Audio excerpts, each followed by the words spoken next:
370 kilometre हम मध्य प्रदेश में चले। उससे पहले तमिलनाडु, केरल, कर्नाटक, आंध्रा, तेलंगाना, महाराष्ट्र से ये यात्रा निकली और अब राजस्थान, हरियाणा और दिल्ली जाएगी और फिर श्रीनगर में हम ये जो तिरंगा है उसको लहराएंगे। ये जब हमने ये यात्रा शुरू की तो काफी लोगों ने हमें कहा, बातचीत हो रही थी कांग्रेस पार्टी में, तो काफी लोगों ने कहा कि देखिए इस यात्रा को गाड़ी में करना चाहिए। दिग्विजय जी हैं यहां पे, उनको याद होगा जब दिग्विजय जी और बाकी लोगों ने कहा कि इस यात्रा को गाड़ी में करना चाहिए, तो मैंने कहा अगर आप यात्रा को गाड़ी में करवाना चाहते हैं तो मैं आपका आदमी नहीं हूं, फिर आपको किसी और से करवानी पड़ेगी। अगर यात्रा पैदल करनी है तो फिर मैं यात्रा करने के लिए तैयार हूं। और इसके पीछे मेरी सोच थी,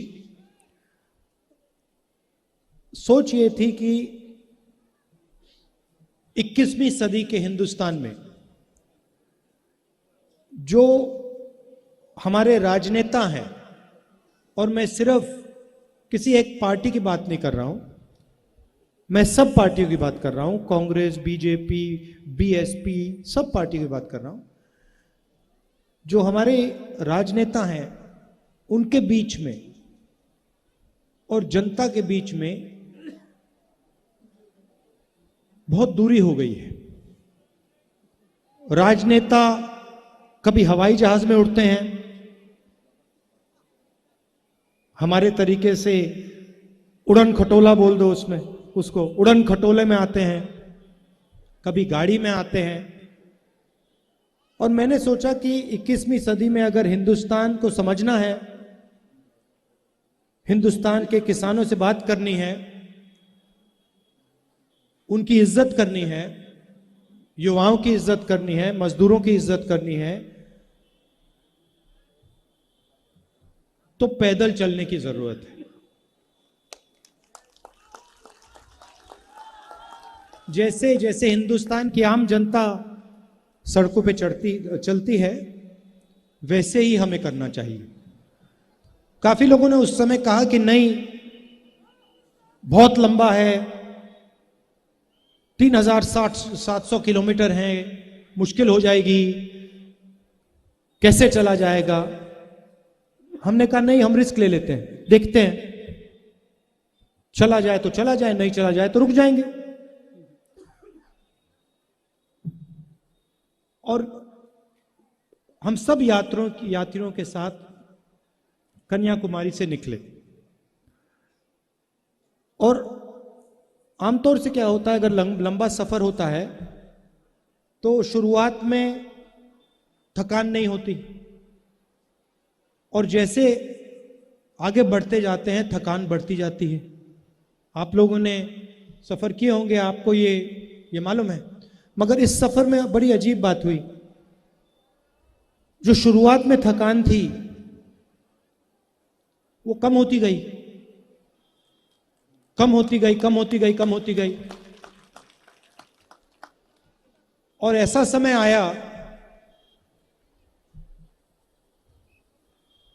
मैं दिवाली के लिए घर गया, वहां पे मैं अपने घर में पलंग पे लेटा हुआ था, और सुबह उठा और मैंने सोचा कि भाई मैं तो वापस अपने कंटेनर में जाना चाहता हूं, यहां मुझे ठीक नहीं लग रहा। और आप यात्रियों से पूछेंगे तो 8 दिन में हमारी एक ब्रेक होती है, आप उनसे पूछिए, उस दिन कहते भैया आज मजा नहीं आ रहा, हमें चलना है। और अगर आप देखें तो वहां पे जहां हमारा कॉम्पाउंड होता है वहां पे आगे पीछे चलते रहते हैं।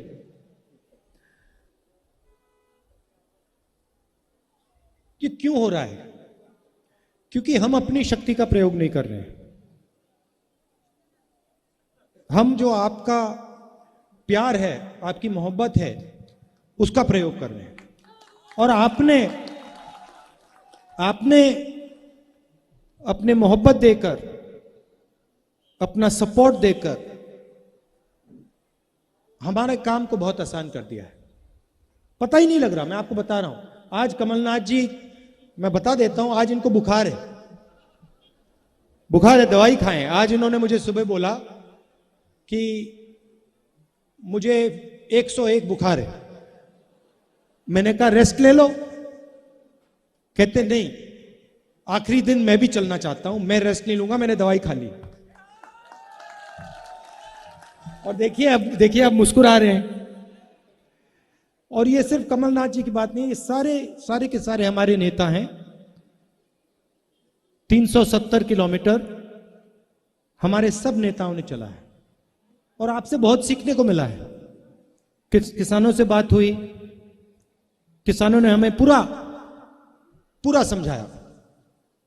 कपास के किसानों ने, सोया के किसानों ने, लहसुन के किसानों ने, सब ने उनकी जो मुश्किलें हैं, उनका जो दर्द है, गहराई में घंटों हम सुने, गहराई में बारीकी से उन्होंने हमें समझाया। बीमा का पैसा डालते हैं, प्राइवेट कंपनी को पैसा दिया जाता है, तूफान आता है, बारिश हो जाती है, खेत बर्बाद हो जाता है, कंपनी का कोई नहीं मिलता। ये देखो, इनका बीमा नहीं मिला। तो ऐसे, आपका नाम क्या है? पाटीदार जी जैसे हजारों लोग इन सड़कों पे हमसे मिले, इन्होंने ये कहा। देखिए, मैं आपसे पूछता हूं, आपको जो यहां किसान खड़े हैं, आपको सोयाबीन के लिए सही दाम मिलता है? ये देखो,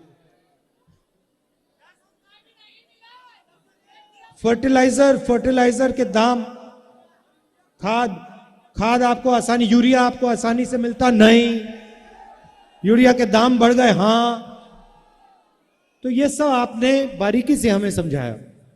युवाओं से बात हुई, युवा कहते हैं हमने इंजीनियरिंग की, कोई कहता है मैंने सॉफ्टवेयर इंजीनियरिंग सीखी, मैंने ये प्रोग्रामिंग सीखी, मैंने वो प्रोग्रामिंग सीखी, कंप्यूटर को चलाना सीखा। अच्छा, अब क्या करते हो? अब मैं मजदूरी करता हूं, computer engineer, mechanical engineer, civil engineer, ये सारे के सारे आज के हिंदुस्तान में मजदूरी कर रहे हैं। तो ये हालत है सिर्फ मध्य प्रदेश की नहीं, हिंदुस्तान की। और जो बीजेपी की पॉलिसीज हैं,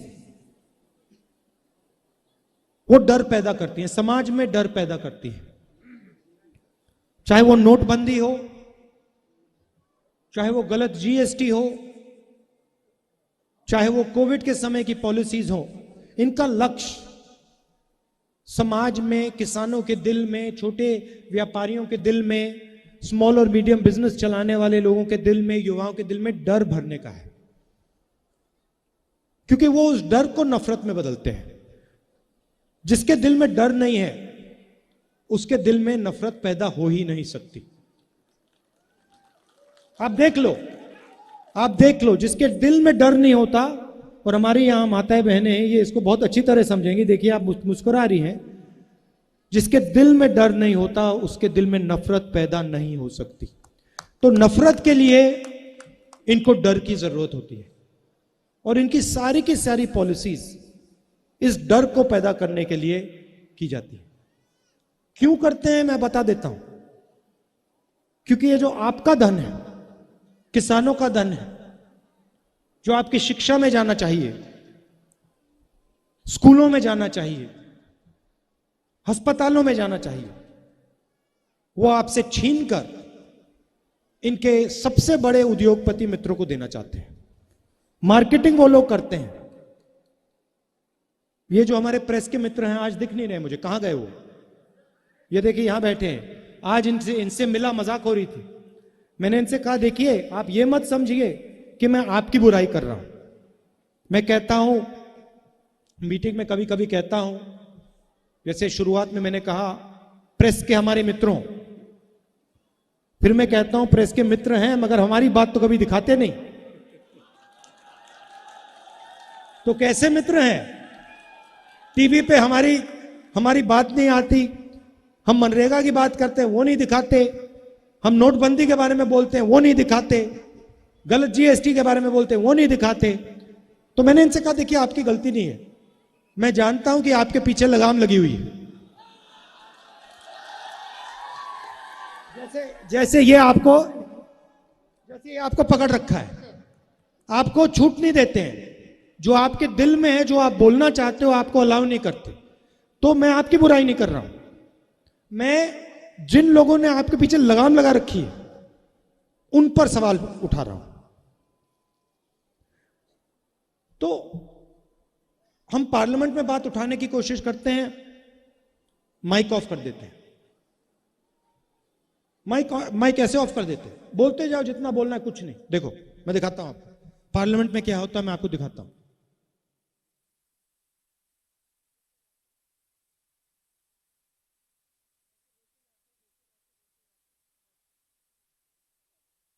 तो अब पार्लियामेंट का रास्ता बंद कर दिया। जो भी उसमें भैया जो भी बोलो, जो भी बोलना है, जितना भी बोलो, मजे ले लो। देखो